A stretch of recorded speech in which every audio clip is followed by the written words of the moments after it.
প্রতিনিয়ত আমার চেম্বারে অনেক পুরুষ রোগী আসে। পুরুষ রোগী এসে বলে, স্যার আমার পেনিস 1 ইঞ্চি। কেউ বলে আমার পেনিস স্যার 1.5 ইঞ্চি এবং এটা শক্ত হয় না, এবং এটা শক্ত হলেও ডান দিকে বাম দিকে বা নিচের দিকে একটু বাঁকিয়ে যায়। স্যার এটা দিয়ে আমি আমার স্ত্রীকে তৃপ্তি দিতে পারি না, রাত্রে আমার ভালো ঘুম হয় না, খুব একটা দুশ্চিন্তার ভিতরে আছি। অন্য অন্য বন্ধু বান্ধবের সাথে আলোচনা করে দেখি, তাদের কিন্তু এরকমের না। চিকিৎসা বিজ্ঞানের ভাষায় এটাকে আমরা বলি মিসকনসেপশন। এই মিসকনসেপশনের উপরে কিছু গুরুত্বপূর্ণ আলোচনা করব। আলোচনাটা মনোযোগ দিয়ে শুনলে আপনি অনেক কিছু জানতে পারবেন। আসসালামু আলাইকুম রহমতুল্লাহি ওবারাকাতুহু। আমি ডাক্তার মীর শহীদুল ইসলাম। আমার চেম্বার শুভেচ্ছা 255, ঐতিহ্যবাহী শেখঘাট, সিলেট। গুগলে গিয়ে ডাক্তার মীর শহীদুল ইসলাম কথাটি লিখে আপনি যদি সার্চ দেন, আপনি আমার সম্পর্কে বিস্তারিত তথ্য পেয়ে যাবেন। যে দর্শক শ্রোতা, আলোচনা করব যাদের পুরুষাঙ্গ ছোট, পুরুষাঙ্গ বাঁকা, পুরুষাঙ্গ চিকন, এই বিষয়ের উপরে। আসলে এখানে পুরুষাঙ্গ ছোট বড় এটা নিয়ে যারা একটা স্ট্রেসের ভিতরে আছেন, একটা ডিপ্রেশনের ভিতরে আছেন, এইটা কি আমরা চিকিৎসা বিজ্ঞানের ভাষায় এটা বলে থাকি মিস, একটা মিসকনসেপশন। এই মিসকনসেপশনের একটা ভালো একটা চিকিৎসা আছে। এই মিসকনসেপশনটা তখনই হয় যখন আপনি এই বিষয় নিয়ে একটু চিন্তা ভাবনা করেন যে আমি তো অমুক জায়গাতে দেখেছি এরকমের, আমি তো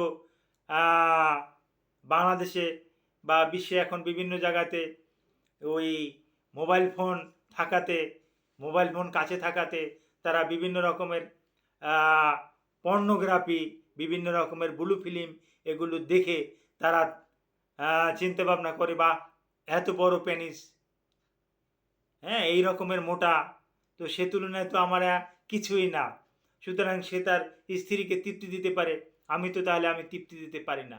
এটা সম্পূর্ণরূপে একটা ভুল ধারণা। এটাই মিসকনসেপশন। এটা একটা ভুল ধারণা।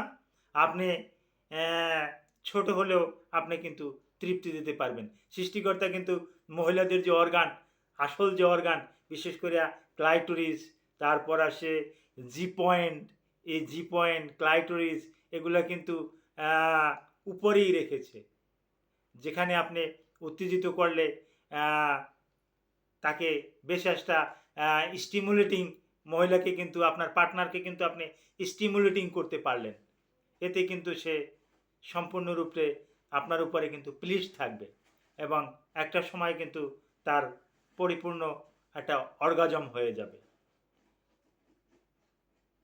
অনুরূপ আপনিও কিন্তু একটা সময় পরিপূর্ণ একটা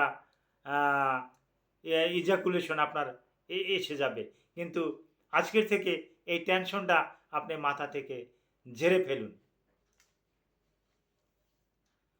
আপনি হয়তো এগুলা অনেকে করে, অনেকে ভয় দেখায়, অনেকে, আমিও দেখেছি, ছোটোবেলাতে দেখেছি বা এখনও এরকমের আছে, বেশি একটা নাই, অনেক আগে বেশি ছিল।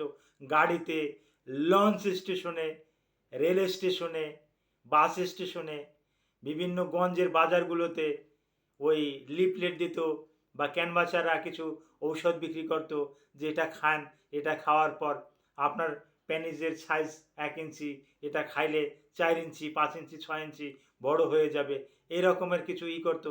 তাহলে চিন্তা করতো, সে হাত দিয়ে দেখতো যে আসলেও তো আমার এটা 1 ইঞ্চি 1.5 ইঞ্চি, আসলে থাকবে 1 ইঞ্চি 1.5 ইঞ্চি, স্বাভাবিক অবস্থায় 1 ইঞ্চি 1.5 ইঞ্চি এটা থাকবে এবং একটু বাঁকা টাকা থাকবে। এই বাঁকাটা আপনি যে আন্ডারওয়্যার পরেন, জাঙ্গিয়া পরেন, এর কারণেও কিন্তু লেফট টার্ন, রাইট টার্ন, ডানে বামে কিন্তু পেনিস আঁকা বাঁকা হয়ে যেতে পারে। এটা টেনশনের কোনো রকমের কারণ নাই।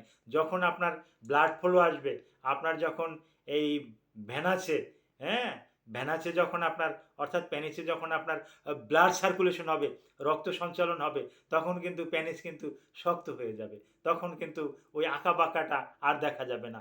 আর অনেকে যে বলেন গোড়া চিকন আগা মোটা, এটাই স্বাভাবিক। হ্যাঁ, আগাটা একটু মোটা থাকবে, গোড়াটা চিকন থাকবে, এটাই কিন্তু পেনিসের ধর্ম।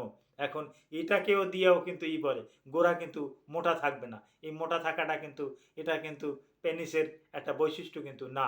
হ্যাঁ, এটা ওই আগাটা একটু মোটা থাকবে, গোড়াটা একটু চিকন থাকবে, এটাই হলো আদর্শ পেনিস। সুতরাং আপনার এটা নিয়ে হেজিট করার কোনো রকমের কোনো কারণ নাই। আপনার কারণ হলো আপনার স্ত্রীকে আপনি অর্গাজম করা, আপনার নিজের ইজাকুলেশন হওয়া, এ দুটো হয়ে গেলে আর এটা নিয়ে কোনো টেনশনের কারণ নাই। তারপরে যদি কোনো রোগের কারণে যদি কোনো ভাইয়ের যদি লিঙ্গ যদি বেশি বাঁকা হয়ে থাকে, লিঙ্গে যদি আপনি শক্তি না পান, লিঙ্গ যদি উত্থান না হয়, ইরেকশন না হয়, তাহলে আমার এই ভিডিওর কমেন্ট বক্সে আপনি কমেন্ট করবেন, আমি চেষ্টা করব কমেন্টের উত্তর দেওয়ার জন্য। Thank you all.